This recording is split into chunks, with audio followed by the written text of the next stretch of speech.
Shalom saudara-saudara, kita jumpa lagi dalam renungan harian GP Kris Pangkal Pinang. Mari kita siapkan hati, kita akan sama-sama kembali belajar firman Tuhan. Mari kita mulai dengan doa. Bapa, kami bersyukur untuk hari ini. Terima kasih untuk anugerah-Mu, terima kasih Engkau Allah yang memelihara, terima kasih Engkau Allah yang merancangkan segala sesuatu yang baik bagi kami. Kami bersyukur untuk kasih setia-Mu yang tidak pernah berakhir. Hari ini kami kembali mau belajar firman-Mu.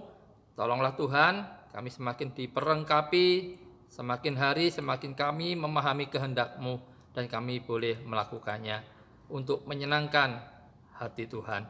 Demi nama Tuhan Yesus kami berdoa. Amin. Mari kita membuka 1 Korintus pasal yang ke-6 ayat yang ke-20. Sebab kamu telah dibeli dan harganya telah lunas dibayar. Karena itu muliakanlah Allah dengan tubuhmu.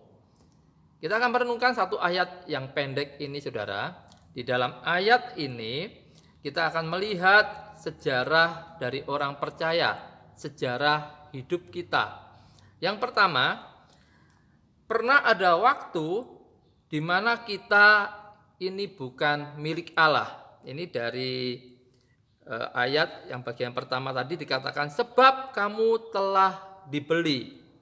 Dari frase ini tersirat bahwa kita pernah suatu waktu kita ini bukan milik Allah.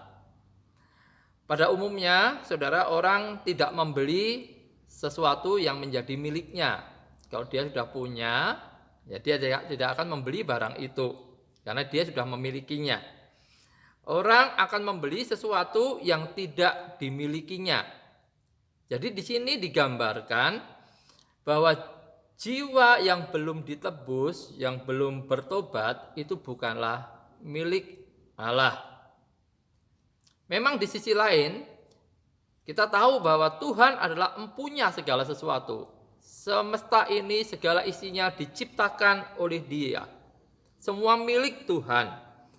Termasuk manusia, entah orang itu percaya atau tidak percaya, semua adalah milik Tuhan. Walaupun begitu, tapi benar juga dikatakan bahwa orang fasik itu bukanlah milik Allah. Saudara, mereka bukan tebusan Allah. Mereka adalah orang-orang yang terhilang. Mereka terjual di bawah kuasa dosa. Nah, ketika seseorang, misalnya seorang nelayan dia menangkap ikan, ya dia pakai jaring begitu saudara, dia tentu akan mengumpulkan ikan-ikan yang baik dan ikan-ikan yang tidak baik itu akan dilepas kembali. Itu bukan miliknya. Saudara, pernah saya juga memancing dengan rekan-rekan hamba Tuhan. Ketika dapat ikan begitu, ketika dapat bandeng, ya dapat kakap itu langsung ditampung begitu saudara. Tapi ketika dapat ikan buntal itu dilepas kembali. Jadi yang ditampung itu adalah milik kami, tetapi yang dilepas itu bukan milik kami. Tuhan juga mengumpulkan dan memasukkan orang-orang pilihannya, orang-orang yang ditebusnya ke dalam wadah miliknya. Orang-orang yang tidak ditebusnya itu tidak di dalam wadah miliknya. Jadi begitulah Allah melihat jiwa-jiwa yang terhilang, Dia berfirman kepada mereka, sebab kamu ini bukanlah umatku dan aku ini bukanlah Allahmu. Ini adalah keadaan kita sebelum Tuhan membeli kita. Yang kedua, ada perubahan yang luar biasa terjadi. Dikatakan kamu telah dibeli dan harganya telah lunas dibayar. Ketika seseorang membeli sesuatu barang, apalagi ketika barang itu harganya sangat mahal, maka dia tentu akan mengatakan ini adalah milikku yang berharga, ini adalah milikku yang kukasihi.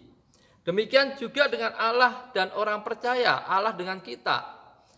Dia telah menetapkan harga yang tak ternilai bagi hidup kita. Walaupun kita tahu sebenarnya kita ini sangat tidak berharga, kita sangat najis karena dosa-dosa kita. Kita sering memberontak terhadap tuntunannya, terhadap kehendaknya. Tetapi Allah telah memutuskan untuk menebus kita dengan harga yang tak ternilai. Dengan demikian, Dia menjadikan kita sebagai umat tebusannya, umat pilihannya yang sangat berharga. Kita menjadi orang-orang yang sangat berharga di mata Allah.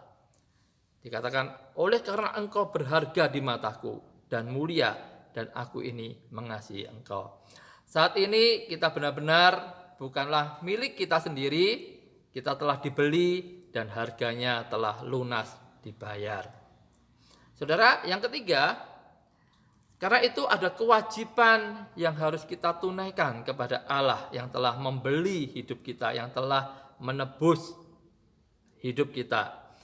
Dikatakan, karena itu muliakanlah Allah dengan tubuhmu. Kewajiban ini merupakan penyerahan total seluruh hidup kita, jiwa raga kita yang sungguh-sungguh ke dalam tangan Tuhan. Bukan untuk sementara waktu, tapi untuk selama-lamanya.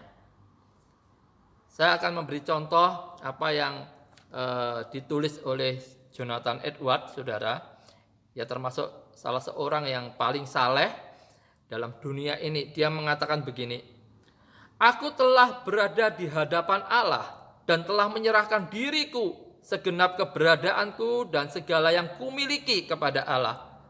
Sehingga dari segi apapun, aku bukanlah milikku sendiri.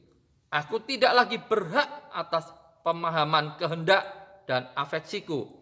Aku tidak berhak atas tubuhku ini dan semua anggota tubuhku, seperti lidah, tangan, kaki, mata, telinga, penciuman, rasa. Aku telah menyerahkan diriku sepenuhnya kepada Allah dan tidak menguasai satu bagian pun dari tubuh sebagai milikku. Aku menyerahkan diriku sepenuhnya kepada Allah ketika aku dibaptis. Bahkan pagi ini aku menghadap hadiratnya dan berkata kepadanya bahwa aku menyerahkan diriku sepenuhnya kepadanya. Suatu pengakuan kesadaran yang luar biasa. Sebagai orang-orang yang telah dibeli, harganya telah lunas dibayar oleh Allah, dan dia menyerahkan hidupnya untuk memuliakan Allah. Bagaimana dengan hidup saudara? Apakah saudara memahami kebenaran ini? Mari saudara, kita sudah mengerti kebenaran ini, kiranya saudara dapat berkata, aku bukan kepunyaanku sendiri. Aku bukan kepunyaan iblis. Aku bukan kepunyaan dunia ini. Aku telah lunas dibayar. Aku telah dibeli oleh Kristus. Karena itu aku mau memuliakan Allah seumur hidupku. Amin. Mari kita berdoa. Bapa kami bersyukur kepadamu. Kami sudah belajar firman-Mu. Engkau sudah menebus kami, membayar lunas hidup kami yang terjual di bawah kuasa dosa. Sekarang hidup kami adalah milik-Mu. Biarlah kami mau setiap waktu, selama-lamanya seumur hidup kami memuliakan Engkau. Tolonglah kami Tuhan, supaya kami boleh memahami kebenaran ini, menghidupi kebenaran ini. Sehingga apapun yang kami lakukan, kami kerjakan, semuanya untuk hormat kemuliaan bagi nama-Mu. Demi nama Tuhan Yesus kami berdoa. Amin. Sampai jumpa lagi.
mengampuni semua dosa.